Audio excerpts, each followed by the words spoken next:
Hi, I'm Tim. Welcome to our channel and thanks for logging on. If you enjoy these videos, do me a favor right now, subscribe to our YouTube channel here at Watchbox Reviews. I would really appreciate it, and then I'd be able to send videos like this to your inbox as soon as tomorrow. If you like this watch, well, you can buy it and 1,700 of its pre-owned friends on thewatchbox.com. Buy, trade, and sell luxury watches on thewatchbox.com. I'll also add this. If you can't find this pre-owned example, for instance, it might sell out after the video, maybe you're not the first to watch, this is a current collection Breitling watch, which means you can call on the Govberg side of the house, my friend Claudio at our Walnut Street, Philadelphia boutique, and he can hook you up with current collection Breitling Superocean II. This one being the Superocean II 42, a watch I've wanted to film since I first saw it over a year ago. It is the successor to the first run of the best-selling modern Breitling sports watch. That's right, the 2007 Superocean Heritage surpassed the Chronomat as the best-selling family of Breitling watches in the post-1983 era of the company, and that of course is the modern era of the company. So the Superocean Heritage II has a few major refinements we need to discuss. One hiding in plain sight, one hiding inside the case. First, let's talk about the size. 42 is rather compact by the standards of modern Breitling. 42 is also the diameter if you measure to the edge of the bezel. So the watch actually has a case that's more like a 41. It's about 14.3 millimeters thick. And you'll note the watch does not have crown guards, so it wears a little bit slimmer than your standard diving watch. The lugs are broad. The timepiece, as you can see, spans 51.3 millimeters across my 16 centimeter circumference wrist. So I would say 14.5 centimeters is probably the lower limit for wearing this watch without a lot of visual lug overlap. Now the timepiece is on what I believe to be the most comfortable metal bracelet going on a sports watch.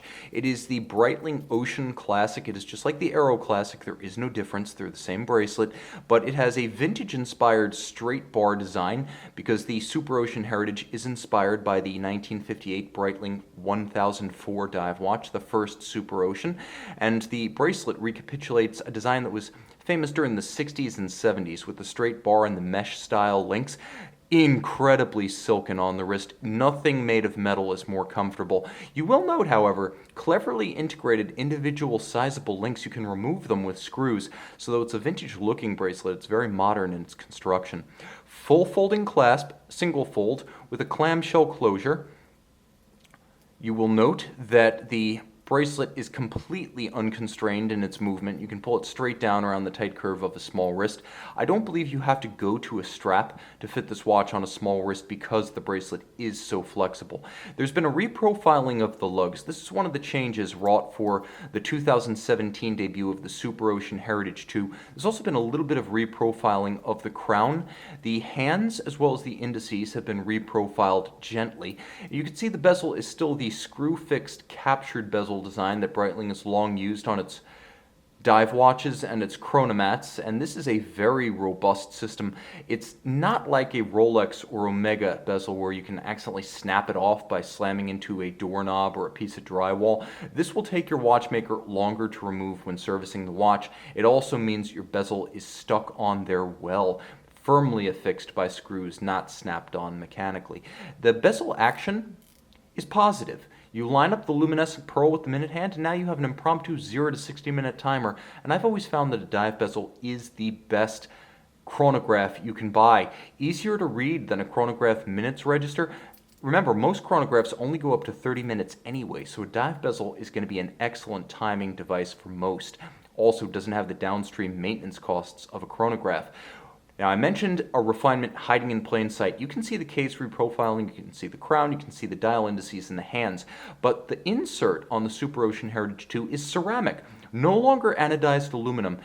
Let's get close now, and maybe you can see a little of that glorious glossy gleam about the ceramic bezel. It effectively has the same scratch resistance as sapphire, so that cures the New York City cab fender syndrome that often afflicts anodized aluminum dive bezels. Now inboard, you can see the dial is mostly unchanged. Very little has been altered since the first Superocean Heritage 42 launched in 2011. This watch carries on with the changes to the indices in the hands, but that is it.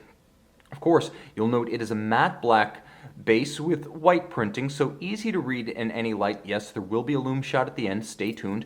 Because it is a heritage-inspired dive watch, it does not have crown guards. I find you won't need them. If you manage to shear that crown off while the watch is on your arm, you're probably going to be short one crown and at least a couple of fingers. So I don't think a guard is necessary to protect this crown.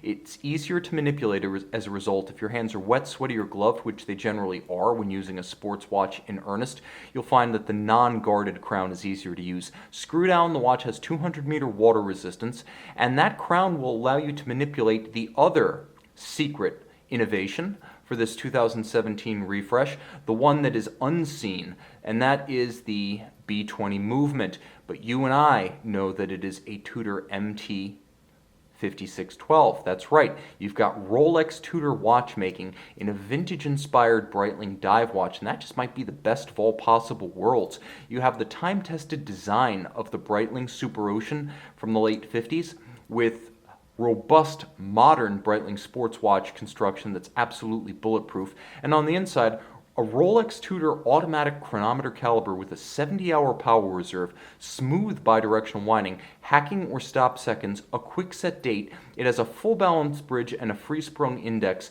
so it is very shock resistant. Beats away at 28,800 vibrations per hour, and I have to say, this is a full-featured premium watch that leaves you desiring almost nothing. It's easily competitive with any Tudor dive watch powered by the same movement. In many ways, it has a better chance of enduring because the Superocean Heritage is less a pastiche of styling cues than the Pelagos or the Black Bay, which seem to be mishmashes of old Tudor and Rolex cues. This one is very narrowly and faithfully focused on the Breitling 1004, and I find this actually works a little bit better. You can see this one and decide for yourself on the watch box. And I am back with the Breitling Superocean Heritage II 42. You can see the luminescent pearl of the bezel moving along and the reprofiled hands. Easy to read, highly legible, plenty of lume, vintage inspired, but not dim by night. This one is a modern sports watch, no holds barred when the lights go down. See it by the light of day on the watch box.